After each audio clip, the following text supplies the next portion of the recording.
Daily Brad Devotions. Today's reflection with Pastor Jeff Eliscopides. Brad Jeff, good morning sa iyo and thank you for again finding time na maging bahagi po ng ating magandang Friday morning. Good morning, Brad. Go ahead.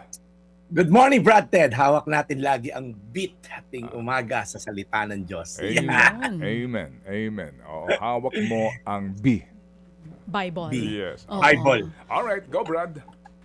Well, happy birthday kay Ate B. B din to, B. Bessie Christine, Antipolo City. Super seniors to. Fan mo to, Ted. Oh. Tita Bessie Christie. Yeah. Batiin ko na rin ang happy birthday si Tatay Arthur Malabanan from Malabar, Batangas. Opo, happy birthday po, Tatay. Mahal po siya ng kanyang 10 mga anak. Yan. Wow. Mga manugang at 12 mga apo. So blessed naman si Tatay. Tatay Arthur Malabanan from Malabar, Batangas. Maligayang bati po sa inyong kaarawan. Alright, Brad. Yeah. Yan. Sige po. Sino po ba sa inyo? Friday na, no? Pero parang, alam niyo yun, sa dami ng mga balita, may mga konting good news, may bad news. Pero parang feeling natin minsan, kahit may konting good news, parang pangmatagalan ba epekto na to? May rollback ng sentimo, increase ng piso, may nahuli na allegedly may sala, mapapawalan sala ba siya? Alam mo yun, yung ang dami nating mga tanong na kahit may good news po tayo naririnig, sometimes yung nasabi ni Ted na parang naging cynical.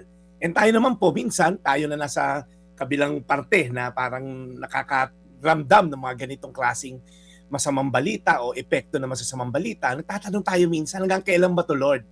May saysay pa ba yung pagiging, matuwid, paglaban ng patas?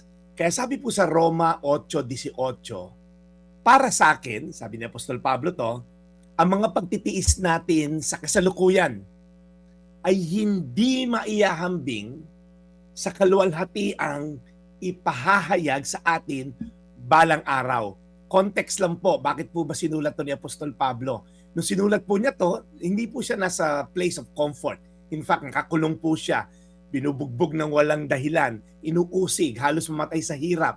Sinusulatan niya yung mga mananampalataya sa Roma at sinasabi niya, kung nahihirapan kayo ngayon dahil sa inyong pananampalataya, kapit lang, patuloy lang kayo manali kasi yung pagtitiis nyo ngayon, walang comparison yan sa mararating natin at matatanggap na eternal glory. Sinasabi po ni Paul, present suffering is not the final story. Kung ikaw yung may pinagdadaanan ngayong matitindi, hindi pa ho yan yung ending. Okay? So, ang challenge ko po sa inyo, patuloy po tayong manatiling matatag sa ating pananampalataya. So, yung pananatili mong huwarang empleyado sa kumpanya, na hindi ka nandadaya sa oras ng trabaho, meron pong balik yan. Yung pananatili mong tapat sa marriage mo despite sa opportunity mga liwa, kapit lang, panatili kang faithful sa marriage mo. Yung pananatili mong tuwid sa pagtrato sa empleyado mo sa pamamagitan ng paghulog ng tamang benepisyo at tamang buwi sa gobyerno, kahit parang feeling mo, nakukuha lang, ninanakaw lang to, kapit lang sa pananatili mong pagsunod sa katuruan ng Diyos. Kahit mahirap sa mundong ginagalawan mo, isa lang masasabi ko sa iyo, hindi pa tapos ang kwento ng buhay mo. Parang trailer lang ng movie yan. May struggle, pero ang ending, God is in control. So what should we do before we pray? Shift your perspective. Huwag mo lang tingnan yung present sitwasyon, tingnan mo rin yung future. Pangalawa, hold on in faith. Hindi mo kailangan maintindihan lahat. Kailangan mo lang magpatuloy na maniwala. And lastly, i-anchor mo yung hope mo sa eternity. Huwag ka mag-focus sa temporal at panandalian. Sabi sa Colossians, set your minds on things above and things that are eternal.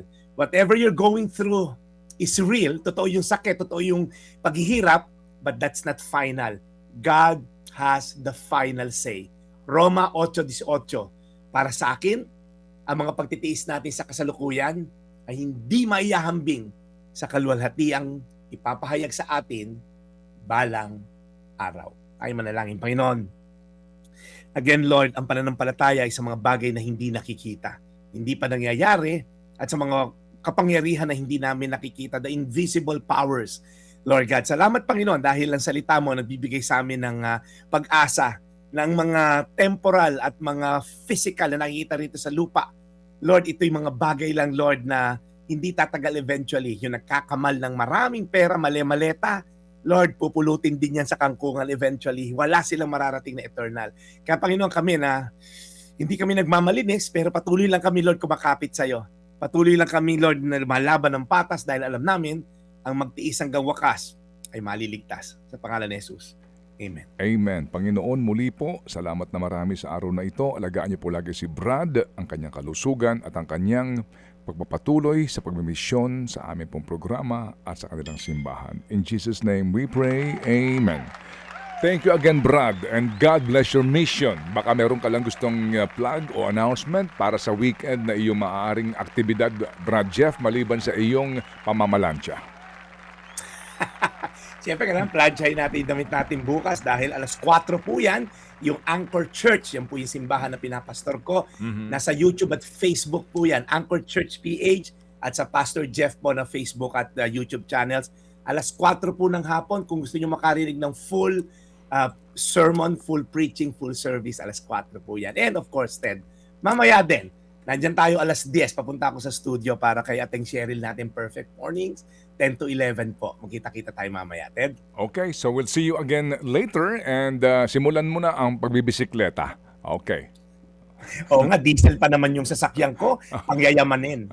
Sige. Oh, mayaman ka, Pastor. Salamat, Brad. We'll see you later in the studio. Thank you.